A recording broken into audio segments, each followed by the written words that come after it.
Hello everyone. I wish you all a very happy new year 2022.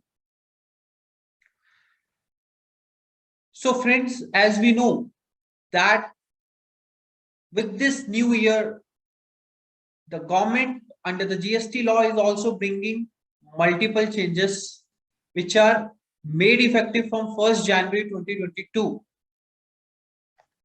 So in this video, I made an effort to discuss the changes which are to be effective from 1st January 2022, and mainly these changes are those which have been proposed in Finance Act 2021 or the recommended changes by the GST Council during the year 2021. Now, many of those changes have been made effective from 1st January 2022. So, in these changes, if we summarize the changes which have been made is the matching of input tax credit has been made compulsory, blocking of filing of GSTR 1 if you have not filed the GSTR 3B, recovery of tax without show cause notice, increase in the scope of provisional attachment, power to call for information and services of by the club or association, pre-deposit for appeal of detention in case of transit matters, and other multiple rate changes which are to be notified, which are to be made effective from 1st January 2022. Starting with the first change, which is very important change and applicable to all SSCs, that with effect from 1st January 2021, आपके 2A 2B में जितना credit दिख रहा है आप सिर्फ उतना ही credit ले सकते हैं 3B के अंदर. So friends, with effect from 1 January 2022, you can only avail the credit which is reflecting in your GSTR 2B.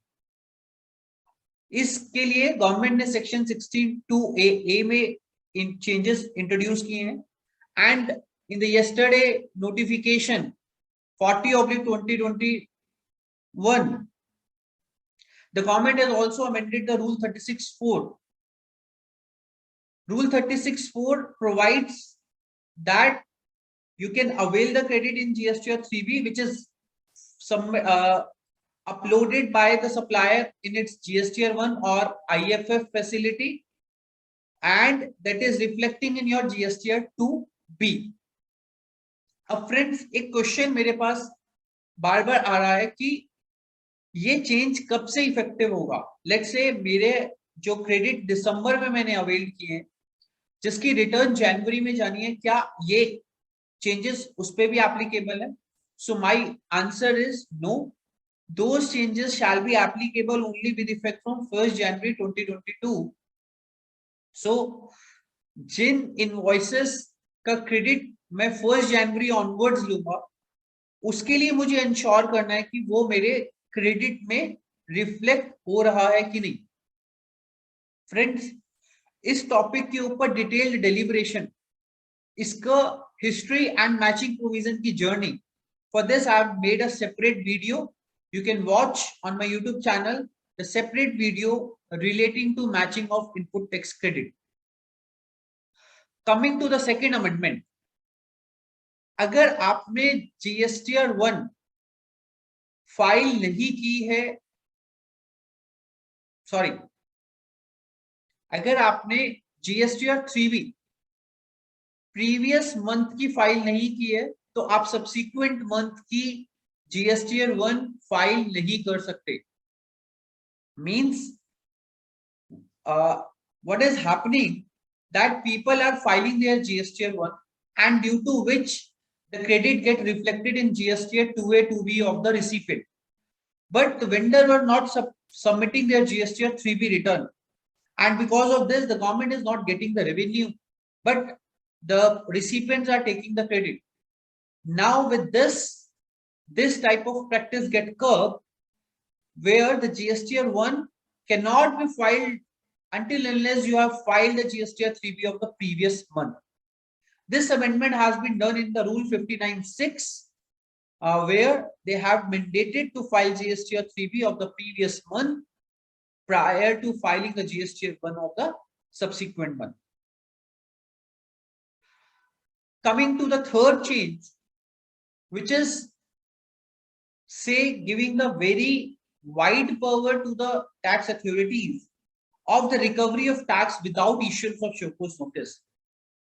So now, friends, as you know, that in GSTR 1, we submit the details of our outward supplies, and in GSTR 3B, we deposit the tax which we have declared in GSTR 1 along with the taxes which required to be paid under reverse charge. Now, if you have shown the taxes, the outward supply extra, then you have declared in GSTR 3B. Means अगर आपने जो liability GSTR 1 में represent की है, वो liability GSTR 3B में जितनी आपने discharge की है उससे ज्यादा है, तो अभी तक क्या प्रोसीजर था? टैक्स डिपार्टमेंट आपको ASMT 10 का नोटिस इश्यू करता था, and then if the answer is not satisfactory, then department issues the show cause notice, and then normal proceedings will go on. But now the government have made a provision that if there is a difference in the liability of GSTR 1 and GSTR 3B, then taxes can be recovered directly without issuance of the show cause notice. For this, explanation has been inserted under section 7512, which have been made effective from 1st January 2022. But friends, इसमें मुझे कुछ issues नजर आते हैं. Let's say हमने GSTR 1 file करी, या हमारे किसी स्टाफ ने या किसी चार्टर्ड अकाउंटेंट के स्टाफ ने GSTR 1 फाइल करी और उसमें मिस्टेक्स रह गई, and we are not able to identify those mistakes till it has been notified to us. और let's say हमने फिगर का अमाउंट गलत भर दिया, let's say हमें इनवॉइस का अमाउंट 1 रुपीज भरना था, बट गलती से we have filed 10 rupees, or we have submitted the GSTR 1 with the tax under wrong tax head, और टाइम लिमिट GSTR 1 फाइल करने की लैप्स हो चुकी है. सो अगर हमें अपॉर्चुनिटी नहीं दी जाएगी एक्सप्लेन करने की डिफरेंस को, and directly recovery proceeding initiate कर दी जाएगी, that will be harsh on the taxpayer. So what we can say that now after this provision, we should have a system that हम quarterly या half yearly अपनी GSTR 1 और 3B की review करें and match करें whether liability has been correctly reported in GSTR 1 and GSTR 3B. अब question उठता है कि whether department will also not bound to issue ASMT 10 for the discrepancy in the while the scrutinized are returns, because section 61 says that during the scrutiny of returns, if any discrepancy is found, then the department has to issue a notice in ASMT 10. As on date, the practice is this here, it is prevalent in the department. But by this, whether department will discontinue to issue the ASMT 10 by saying that we have not done any scrutiny of return, a report just came to us that you have reported less liability in GSTR 3B. So that will be a question of the fact whether the department will find this observation by scrutinizing your return or by mere review a summary sheet available on the GSTN portal. Now, my suggestion to the department and to the government is to make at least this ASMT 10 mandatory in these cases, so that the SSC get the opportunity to give answer that why the difference is coming, so that if the difference is genuine, then unnecessarily harsh recovery proceeding should not be initiated in case of the SSCs whose GSTR 1 and GSTR 3B liability is different, but because of any genuine error or mistake done by the filer of the return. Now, coming to the fourth amendment, which have been made effective from 1st January 2022, widening the scope of provisional attachment of the property.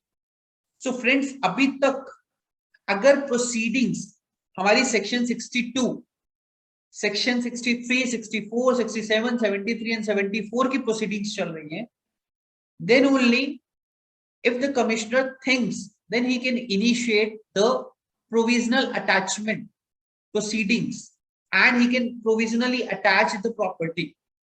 But now the scope has been widened. Now the entire chapter 12, which is in respect to the assessments like scrutiny of returns, assessment of the registered person, unregistered person, casual dealers, and etc. The chapter 15, which is section 73, issuance of the show cause notice, 74, and all other recovery proceedings, and chapter 15, which covers the recovery provisions and the other relevant provisions of the proceedings. So if any proceedings has been initiated under these chapter, then if the commissioner thinks, so now it is a complete discretion of the commissioner, if he thinks that to protect the interest, he can provisionally attach your property. So this is now giving a widening power to the officers to attach provisionally your property. Now friends, in this chapter, the summons, the search and inspections is also get included. So earlier, if the summon is issued to you, then the provisional attachment cannot be done. But now by this widening scope, if even summon is issued to you and the officer think that the property is required to be provisionally attached, then he can do so. Secondly, it also allows to attach the property of the person and the bank account of the persons who are included in the four type of offenses which have been specified under section 122(1)(a). Section 122(1)(a) specifies the offenses where the transaction has been done without movement of goods, without issuance of the invoice, credit is taken without receipt of actual goods, and credit is wrongly distributed by the input service distributor. In these four cases, if any person is involved in such type of transaction or who have suggested these type of four transactions, then the bank account of that person can also be attached under section 83(1). So with that, the provisional attachment provisions have been more widened and given the more power to the commissioner for provisionally attachment of the property. Power to call information. So friends, let's discuss few sections prior to coming to this amendment. As on date, under section 67, the department can come to your premises for the inspection of the books of accounts, for seizure of the books of accounts. Under section 70, the department can summon you to require your presence in their office and for submission of the required documents and the evidences related to any inquiry which he has initiated. Thirdly, all other sections, like if he wants to initiate the audit, he will issue the notice to you under section 65. He wants to scrutinize your return, he will issue a notice under section 61. And for all other assessments, he can give you the notice or letter under a specific section. But what if he only wants to have a document from you for to call for any information for gathering of the data? So earlier section 151, which is now completely substituted, this section 151 gives earlier the power to the office commissioner to call for the statistics. Now, if we go back to section 150, section 150 provides that the other departments like income tax, ROC, and VAT department, registrar of the immovable property, all these officers and departments are required to submit the details to the GST department in a prescribed format under section 150. Now, section 151 only gives the power to commissioner to call for the statistics. Now, this is a section which is have of no use. Now, this section have been completely substituted. Let me read this section, which have given the wide power to the commissioner, that the commissioner or an officer authorized by him may, by an order, direct any person to furnish information relating to any matter dealt with in connection with this act within such time, in such form, and such manner as may be prescribed. Now, friends, if the commissioner wants to submit any sort of document, like tomorrow he will start to say, no, he has not initiated any proceeding under section 67. He has not initiated any proceeding of audit under section 65. He is not scrutinizing your return under section 61, and he is not doing any sort of assessment from section 61 to section 67. But he wants to call for the information, to call for your balance sheet, to call for your documents. Then he may issue an intimation and letter, sorry, not letter. In this, they have said by an order. So you have to issue an order. He will issue an order to call for the information from you. Secondly, this section can also be invoked to call for the any required documents or information from the other authorities and other departments which are required to submit the details to the department under section 150. So this section is now giving, and if you have observed, now whenever the department is required to have required some information, he will directly issue the summon. Now, in the case of summon under section 17, the information is if the appearance is required, then only the summon under section 150 is issued. But now, instead of issuing the summon to call for the information, he will not give you the summon. He may ask you by giving an order under section 151. So this will give an immense power to the commissioner by issuing an order to call for any sort of information which is required under this act. Now, retrospective amendment. Now, friends, despite a commitment from this government that no retrospective amendment will be bring into effect, which is affecting the SSCs. This amendment has come into effect from 1st July 2017. And they have really a very huge repercussion on the SSCs. So let me first discuss about the background. If you know that Honorable Supreme Court in the Calcutta Club have said that there is a principle of mutuality, that a club and its member are same and they can't provide service to each other. They serve to each other, but they can't supply any goods or services to each other. And despite that, there is a deeming fiction under section article 366(20)(29)(a)(e). They said, until unless specifically provided under a taxing statute, this cannot be said that the club and its members are separate. Now, under the GST law also, there is no specific provision which make them as separate. So therefore, in absence of any specific provision, the club and its members are one as per the judgment of the Honorable Supreme Court. And therefore, GST cannot be levied on any type of services which have been provided by club to its members, like RWA in the societies, which is the group of the persons. Those persons are running that club or the RWA. So as per the Supreme Court judgment, that RW is not required to charge tax from its members. Now, they have made a retrospective amendment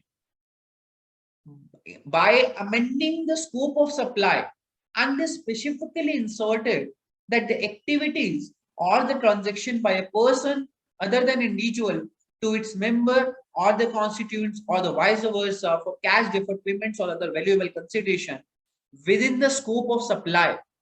Now, the supply by the clerk shall also be construed to be a supply, irrespective of the fact that both have been considered as one person.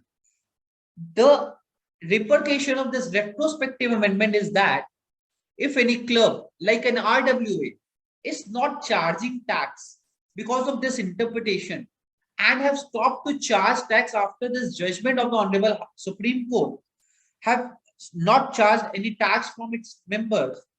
Now, whether those clubs, those RWAs, is able to recover the tax from their members and have to pay tax with interest, because this liability has been created from 1st July 2017. So I think the government should think about it, about this retrospectivity of this impact, and at least it should be made prospective if at all government would like to charge tax on such type of transaction. So at the present moment, this section, this provisions have been brought into effect retrospectively with effect from 1 July 2017, and many clubs are impacted with it because they have to pay tax retrospectively and specifically along with the interest. Now, pre-deposit for appeal for section 129(3). So for filing the appeal before the appellate authority, 10% pre-deposit is required. Now, in case of the cases which are falling under section 129(3), which is a detention of goods in transit, for that the pre-deposit requirement is 25% of the penalty amount, because now under section 129 only penalty is leviable. The levy of a tax amount has been done away, which I will discuss at my subsequent slides. Now, coming to the tax rate changes, the works contract services which have been provided to the government authority or the government entity now make taxable at the rate of 18%. So friends, in entry 3 of notification number 11/2017, the tax rates of works contract service have been provided, and there are specified services like construction of a dam, construction of a clinical establishment, construction of an educational institutions, and etc. If those have been provided to the government, to the state government, to the union territory, to the governmental authority, to the government entity, then the tax rate is applicable at the rate of 12%. Now, with effect from 1st July to 1st January 2022, on those specified contracts, if you have provided those contracts to the government authority or to the government entity, then the applicable tax rate will be 18%, because this reduced rate of tax have been done away for these contracts which have been entered with the government authority or the government entity. So friends, if you are into the business of works contract services like PSUs, which are engaged in the construction of the dam or the road or the bridges, if you are doing the work or you are doing a subcontract for the main contractor who is further providing services to the government entity or the government authority, you are required to review your all contracts to check whether any contract is impacted because of this tax rate change and has to be charged at the rate of 18%. Friends, some similar type of amendment has been made in 2015 in the service tax regime, when they have removed the exemption on construction services given to the government. Now, in 2016, they felt that the contracts were inclusive contracts and there is no escalation or increase in tax rate clause. So because of that, there is a loss to the persons. Now the government has made a retrospective amendment in 2016 that those contracts which have been amended, which have been entered prior to the date of amendment, have no have will continue with an exemption. No, friends, in this, after this amendment also, I think people may have faced some issue if they have a all-inclusive contract or they don't have a clause in the agreement that in case of increase in tax rate, the additional tax rate is to be paid by the recipient. If these two elements are missing, that the taxes are inclusive and increase in tax rate clause is not there in the agreement, then that will impact by 6%. And if that is your case, then you must represent to the government so that the relief given in year 2016 can be repeated here also. So these changes I have mentioned, which have been done in entry Roman 3, Roman 6, Roman 7, and Roman 9 and 10. Now coming to the amendment in section 129, which is in respect of the detention of the goods and conveyance in transit. So friends, as you are aware that if presently your goods have been detained, then you are supposed to pay tax and the penalty. So generally what the department does, department detain the goods, ask you to pay the tax and penalty, and then only it will release the goods. Now friends, I will give an example to you that in one case, the goods are moving from Delhi to Uttarakhand. Now, because the border of the Uttarakhand and UP are interlinked, and so therefore, by mistake, the truck driver has moved to the UP. So now goods have been detained in the UP, and the department is asked to pay the tax by mentioning the place of supply as UP.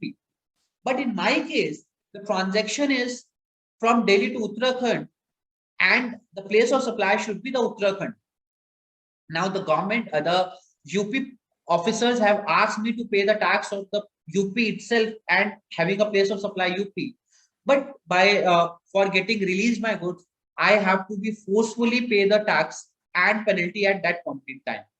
But definitely, I'm sure that if we fight the case because of my genuineness and bona fideness, I should be allowed the refund of the tax which I have paid in the UP, because the applicable tax I've already charged on the invoice, I've already paid to the government, and the tax levy is also incorrect because goods are moving from Delhi to Uttarakhand.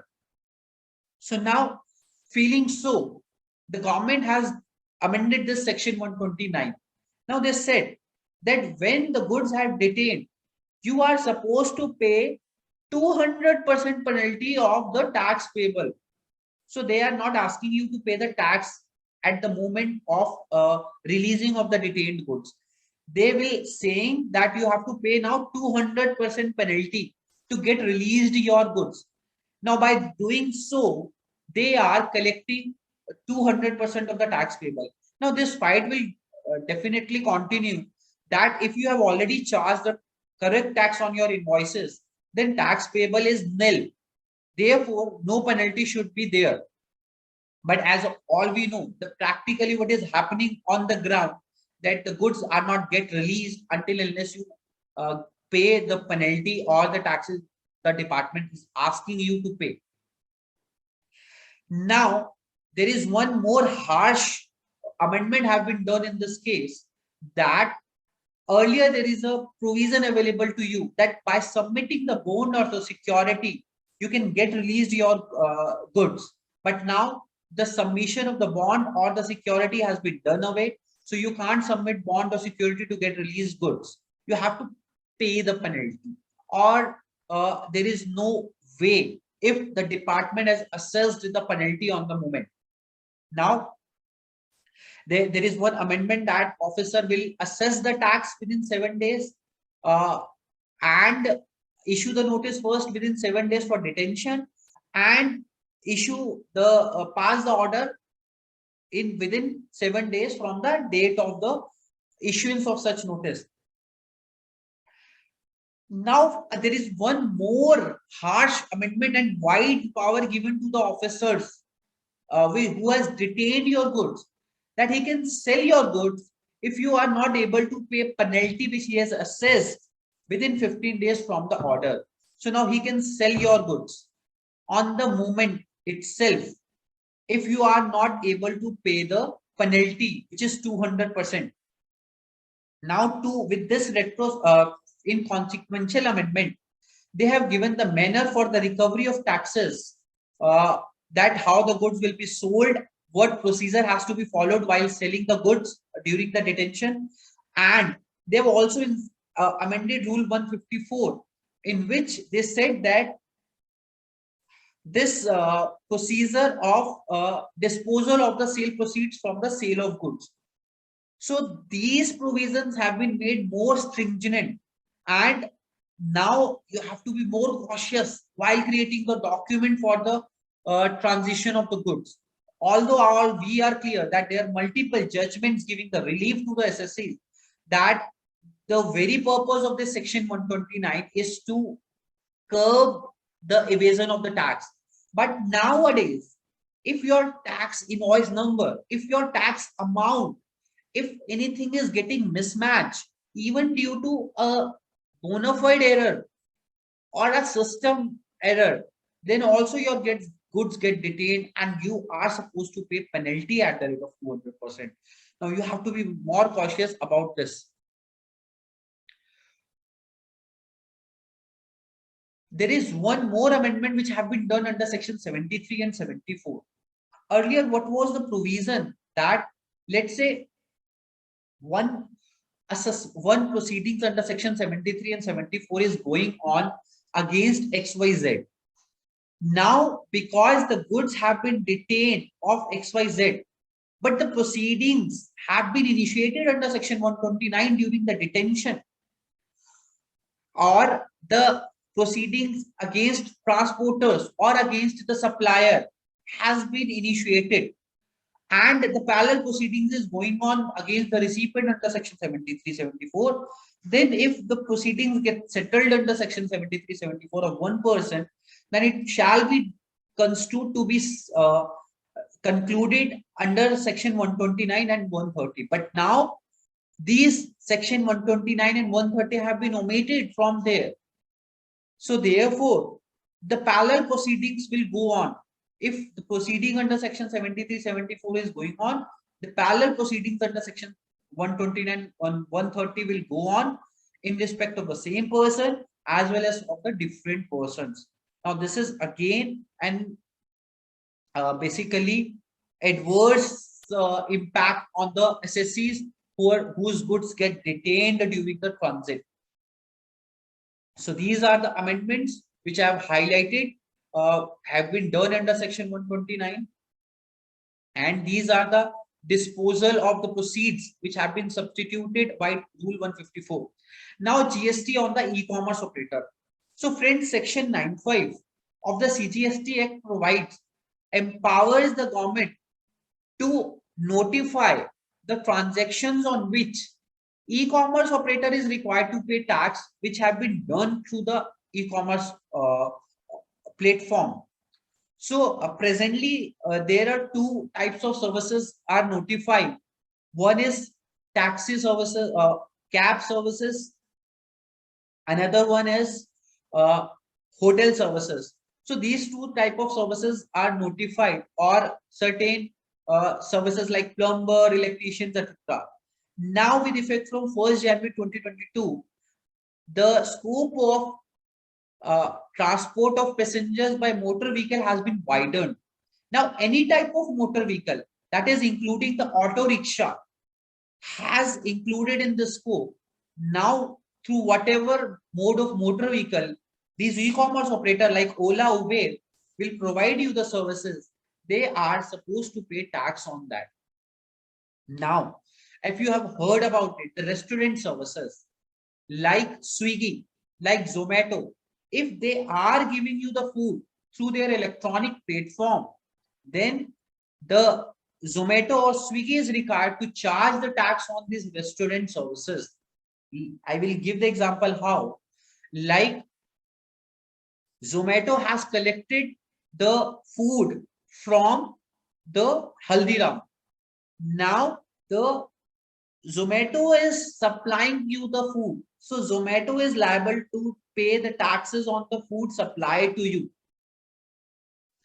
This will increase the revenue of the government in such a way that where these Swiggy, Zomato, etc. are collecting the food from the unregistered person, then that food now become taxable, because on those foods Swiggy or Zomato is liable to pay tax on such. So these two, that is one, that scope of motor vehicle has been expanded, and the restaurant services, except the food where food have been supplied by the restaurants having a tariff of more than 7,500. These two have been made effective from 1st January 2022. So as you know that inverted duty structure on the footwear and the textile sector, the government have tried to remove the inverted duty structure, and they have increased the rate from 5% to 12%. And friends, as you know that there is a great protest going on in the country regarding this increase in tax rates of 5% to 12%. And yesterday on 29 December, the government have decided to reconsider it in the tomorrow's GST Council meeting. So therefore, this will get again reviewed, and it could be possible. There is a chances, not exact fact knowing to us, that it get deferred. The implementation of these two amendments get deferred by the council, and the consequential amendment increase in the job work tax rates. Aadhaar authentication was introduced in 2020. Now these have been made mandatory for these three specific purposes, that if you want to get revoke your cancellation of registration, you are filing the refund application under Rule 89. You have to file refund application under Rule 96. If you are falling under three type of situation, then the Aadhaar authentication is mandatory at your part on with your GSTIN. Linkage of PAN or Aadhaar account with an account in which you want the refund. So the account number which you are giving for the refund, that should be linked with either with the PAN or the Aadhaar card. And some changes have been done under section 130 also, which have been very few changes in this. At last, I am discussing, although this has been not notified, this is proposed in Finance Act 2021, but it is still not notified and not effective from 1/1/2022, the amendment in section 16. There are three amendments which have been proposed in section 16. The first is the supply to SEZ developer and SEZ units are the zero rated supply. But now the section 16(1)(b) has been amended. The proposed to be amended to covered only authorized operation as a zero rated supply. So if the supply has been made only for authorized operation, then only it will be considered as zero rated supply. But this amendment is only under proposal and yet to be notified. Now the second amendment which they have done, and in fact which they have proposed in Finance Act 2021, which is yet to be made effective, is giving the proviso that if the tax is not, if the amount is not received by the exporter within the time limit prescribed in the FEMA, then the refund is required to be given back to the government. This have already been done by Rule 96(b) of the CGST rules, but since it is not backing by the legal provisions, now the proposal have been made under section 16(3) of the IGST Act. The third amendment which have been done and the section 16(4) have been inserted, that the second option of refund of in case of export That is, on payment of IGST and the refund there on that, now the government will notify the class of persons or the class of goods and services into which this facility is available. That is, tax first be paid and the refund of that tax will be available. But all these three amendments are still under proposal, have yet to be notified because these have not notified in the recent notifications. With that, I thanks to all of you and once again wish you very happy new year